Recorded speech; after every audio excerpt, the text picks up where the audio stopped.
பூமியில மனிதர்களுக்கு தெரியாம பல வேம்பயர்ஸ் கூட்டங்கள் வாழ்ந்துட்டு இருக்காங்க. இந்த வேம்பயர்ஸ் கூட்டத்தோட தலைவி நம்ம ஹீரோவோட ஒய்ஃபையும், குழந்தையும் கடத்திட்டு போயிடுறா. இந்த விஷயம் தெரிஞ்ச நம்ம ஹீரோ அந்த வேம்பயர்ஸ் கூட்டத்துக்கிட்ட இருந்து தன்னோட ஃபேமிலிய காப்பாத்துறதுக்காக தன் ஃப்ரெண்ட்ஸ் எல்லாம் கூப்பிட்டுக்கிட்டு அவங்களோட ஃபைட் பண்ண போறாரு. ஆக்சுவலா யார் இந்த வேம்பயர்ஸ் கூட்டத்தோட தலைவி? அவளோட நோக்கம் என்ன அப்படின்னு பார்த்தீங்கன்னா, இவளுக்கு பூமியில உள்ள மனிதர்கள் எல்லாத்தையும் வேம்பயர்ஸா மாத்தி, அவங்கள வந்து தன்னோட கட்டுப்பாட்டுக்குள்ள வச்சு அவங்கள அடிமையாக்கணும் அப்படிங்கிறது தான் இவளோட எண்ணமா இருக்கு.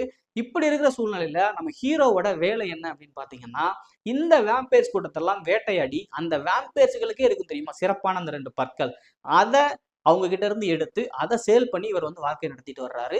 இப்படி இருக்கிற சூழ்நிலையில நம்ம ஹீரோ அந்த வேம்பயர்ஸ் கூட்டத்தோட தலைவி இருக்கால்ல, அவளோட பொண்ண வந்து தெரியாத்தனமா போட்டு தள்ளிடுறாரு. இந்த விஷயத்தினால காண்டான அந்த வேம்பயர்ஸ் கூட்டத்தோட தலைவி நம்ம ஹீரோவோட ஃபேமிலிய கடத்திட்டு போயிடுறா.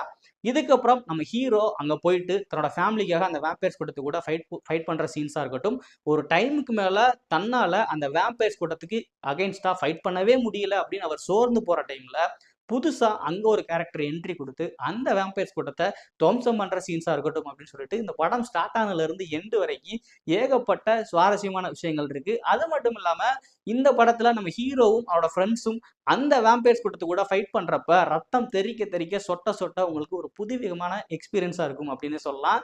இந்த படத்தோட பேர் என்ன அப்படின்னு கேட்டீங்கன்னா, டே ஷிஃப்ட். இது Netflix OTT தளத்துல வந்து அவைலபிளா இருக்குது. இந்த மாதிரியான சினிமா ரிலேட்டடான அப்டேட்ஸ்லாம் தெரிஞ்சுக்கணும் அப்படின்னு ஆசைப்பட்டீங்கன்னா, நம்ம சேனல மறக்காம சப்ஸ்கிரைப் பண்ணிக்கோங்க.